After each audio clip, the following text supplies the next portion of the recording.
नमस्कार, मैं मानविंद सिंह प्रगति मंत्रा की तरफ से और देसी इन्फ्लुएंट की तरफ से आज आपको जो हिंदी का टॉपिक है वो आपके सर हिमन सर पढ़ाएंगे। ठीक है, और जो हिंदी टॉपिक है वो किस लिए, वो जो रिसेंटली यूपी पुलिस की वैकेंसी आने वाली है, योगी सरकार ने अनाउंसमेंट कर दी है और रिसेंटली आने ही वाली है। राइट, कितनी 26,700 समथिंग वैकेंसी, उससे ज्यादा भी हो सकती है। ठीक है, तो आप लोग अच्छे से पढ़ना स्टार्ट कर दीजिएगा। हिंदी सर आपको पढ़ाएंगे, मैथ और रीजनिंग मैं पढ़ाऊंगा और जीएस आपके यस सर पढ़ाएंगे। राइट, तो आप अच्छे से ध्यान दीजिएगा और अच्छे से पढ़िएगा। ओके, और आपको एक एक टॉपिक वाइज सारे क्वेश्चंस कराए जाएंगे। पहले आपको थ्योरिकल चीजें को समझाएंगे कि क्या होता है चीजें, हिंदी हुई या मैथ हुई या फिर सारी चीजें जीएस हुई, और फिर आपको क्या, फिर उसके जो प्रीवियस ईयर में आए हुए क्वेश्चंस हैं वो आपको सारी चीजें एक एक चीजें समझाई जाएंगी। ठीक है, तो आपको अच्छी तरह से लग जाना, जॉब पाना है कुल मिला के, और जो यूपी प्लस की वैकेंसी है उसमें डट के तैयार रहो, आने ही वाली हैं और अभी से पढ़ना स्टार्ट कर दोगे। अभी से पढ़ोगे तो जल्द से जल्द जॉब मिल जाएगी और आप आगे बढ़ जाओगे। ओके, तो आज आप हिंदी पढ़ लीजिएगा सर से। ओके, तो आज हिंदी पढ़ाएंगे सर और कल मैं आपको मैथ पढ़ाऊंगा। तो इस प्रकार से आपकी क्लासेस स्टार्ट हो चुकी हैं। जो भी आपके साथी हैं उनको भी जोड़िएगा आप इसमें, जितने भी साथी हैं आपके तो उनको भी जोड़िएगा और बताइएगा कि यूपी पुलिस की है जो वैकेंसी आने वाली है और क्लासेस स्टार्ट हो चुकी हैं सर की। तो सर और प्रगति मंत्रा और देसी इनफोल्ड की तरफ से जो स्टार्ट हुई हैं क्लासें, और दोनों यूट्यूब चैनल पे आप जाके या चाहे इस पे पढ़ सकते हो, उस पे भी जाके पढ़ सकते हो। ओके, तो आप आज हिंदी पढ़िएगा। ओके, लीजिए सर। नमस्कार स्टूडेंट, आज हम आप लोगों को हिंदी के टॉपिक हिंदी वर्णमाला के अंतर्गत जो भी कुछ जानकारी है वो बताएंगे। तो इसमें हिंदी वर्णमाला में जो पहली जो परिभाषा बनती है वो है ध्वनि। ध्वनि में क्या है कि भाषा की सबसे छोटी इकाई को क्या ध्वनि कहते हैं। ध्वनि के बाद जो परिभाषा है वो है वर्ण की। तो वर्ण का क्या है कि ध्वनि को व्यक्त करने के लिए जो प्रतीकात्मक चिन्ह का प्रयोग किया जाता है उसको हम कहते हैं ध्वनि। ध्वनि में जैसे का हो गया, तो का की ध्वनि के लिए जो प्रतीकात्मक शब्द लिया गया है वो लिया गया है का, तो इसको कहते हैं वर्ण। वर्ण को क्या है कि वर्ण का एक नाम और है स्वनिम, इसको स्वनिम भी कहते हैं। अगर पूछा जाए कि स्वनिम कहा जाता है अक्षर को, वर्ण को या व्यंजन को, तो इसका जो राइट आंसर होगा वो होगा वर्ण को। अगली बात करें वर्णमाला की, तो वर्णों का स्वस्थित समूह यानी सार्थक समूह जो कहलाता है वो कहलाता है वर्णमाला। ठीक है, और हिंदी में जो कुल वर्ण है वो है 52। इसमें अगर विभाजन करें तो स्वर, व्यंजन, संयुक्ताक्षर, अयोगवाय यानी अनुस्वार और विसर्ग, और दीर्घोण यानी ताड़ंदा या उच्छिष्ट वर्ण, जिसमें 52 कुल वर्णों की संख्या में स्वर की संख्या है वो 11, व्यंजन की संख्या है वो 33, जो संयुक्ताक्षर हैं वो है 4 और अयोगवाय हैं 2, और द्विगुण इसी को कहते हैं ताड़ंजात या फिर उच्छिष्ट वर्ण। अगर आप लोगों को ये नोट करना हो तो इसका स्क्रीनशॉट ले लीजिए आप लोग।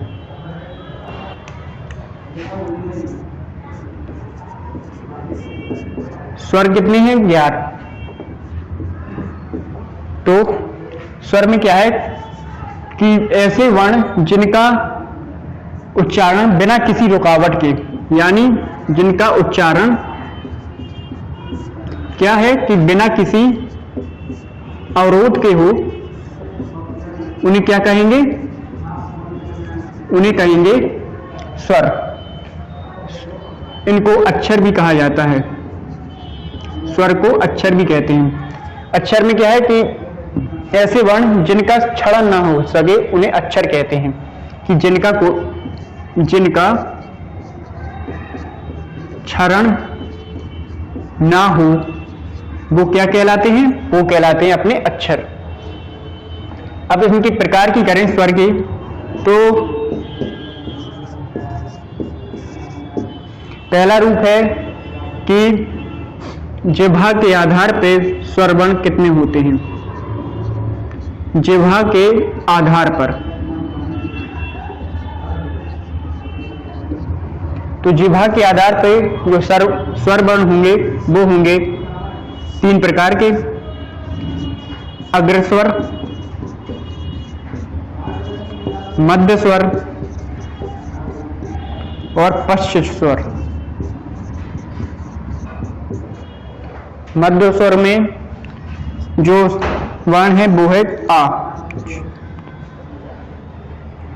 और पश्च स्वर में जो आ के समान जितने भी वर्ण हैं हिंदी वर्णमाला में स्वर के, उसमें आप लोगों के बड़ा ऊ, दीर्घ ओ, औ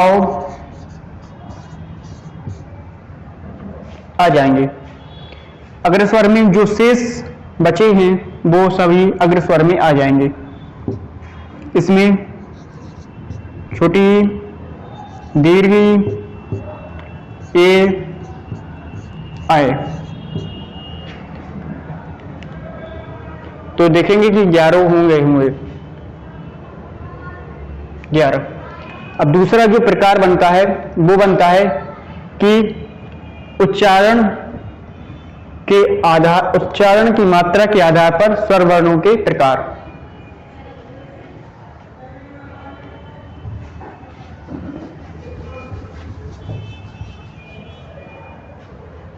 दूसरा जो प्रकार बनेगा वो बनेगा मात्रा के आधार पर।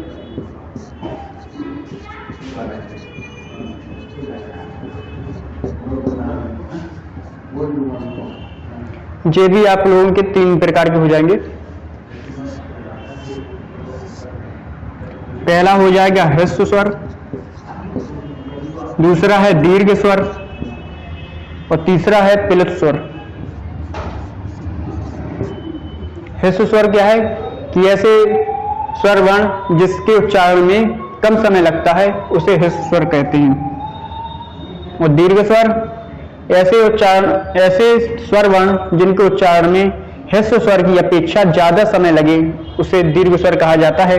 और प्लुत स्वर क्या है कि ऐसे वर्ण जो उच्चारण में दीर्घ स्वर से भी ज्यादा उच्चारण का समय ले उसे प्लुत स्वर कहते हैं, यानी त्रिमात्रिक होते हैं प्लुत स्वर। ह्रस्व स्वर की संख्या जो होती है वो 4 है: आ, ई, उ,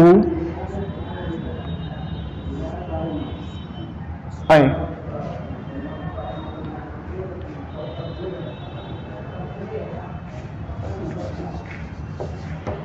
ह्रस्व स्वर की अब अगर बात अपन ह्रस्व स्वर की करें तो इसकी संख्या 4 है, जो है निम्न है: आ, ई, उ और री। अब बात दीर्घ स्वर की करें तो इन्हीं के जो दीर्घ होंगे वो क्या है कि दीर्घ में आ जाएंगे। तो ये हैं निम्न 9: दीर्घा, दीर्घी, उ, दीर्घु,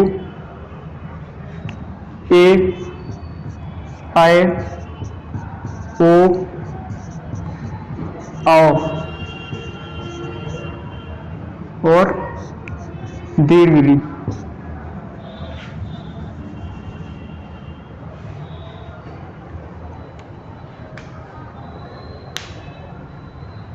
अब अगर प्लुत स्वर की करें, अब अगर बात प्लुत स्वर की करें तो प्लुत स्वर में क्या है कि ये 3 मात्रिक होता है।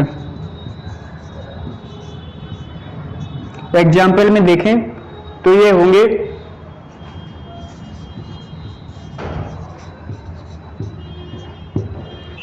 ऐसा। तो इसको जो प्रदर्शन करने का जो तरीका है वो होता है वर्तुलाकार चिन्ह के द्वारा इसको क्या है कि प्रदर्शित किया जाता है प्लुत स्वर को।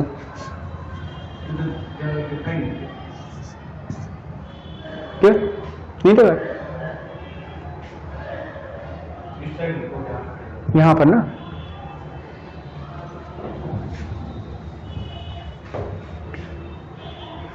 अब अगर बात प्लुत स्वर की करें तो ये प्लुत स्वर त्रिमात्रिक होते हैं। जैसे एग्जाम्पल में ओम लिखा जाए तो जो ये वर्तुलाकार चिन्ह है इसको ही प्लस स्वर के रूप में वर्णित किया जाता है। यानी प्लस स्वर का जो प्रतीकात्मक रूप है वो क्या है कि वर्तुलाकार चिन्ह के रूप में प्रदर्शित किया जाता है। अब अगला जो प्रकार है स्वर का वो ओष्ठ के आधार पर होगा। इसके दो प्रकार बनेंगे कि वृत्ताकार और अवृत्ताकार। अर्थात वृत्ताकार को हम वृत्तमुखी भी कह सकते हैं कि अगर ओष्ठ का आकार यदि वृत्त के रूप में हो तो ऐसे वर्णों को क्या कहेंगे, वृत्ताकार स्वर वर्ण। तो इनकी जो संख्या है वो 4 है। उसमें ह्रस्व उ, दीर्घ उ, ओ, औ सम्मिलित होंगे। जो अगला प्रकार है अवृत्ताकार यानी अवृत्तमुखी स्वर वर्ण ओष्ठ के आधार पर, तो इसके जो वर्ण बनेंगे वो होंगे ह्रस्व आ, दीर्घ आ, ह्रस्व ई, दीर्घ ई, ए, आय और रिल। तो इस प्रकार जो ओष्ठ के आधार पर स्वर वर्णों को इस प्रकार स्वर वर्णों के जो ओष्ठ के आधार पर प्रकार बनेंगे तो ये 2 प्रकार के हो जाएंगे। अब अगर बात हम व्यंजन वर्णों की करें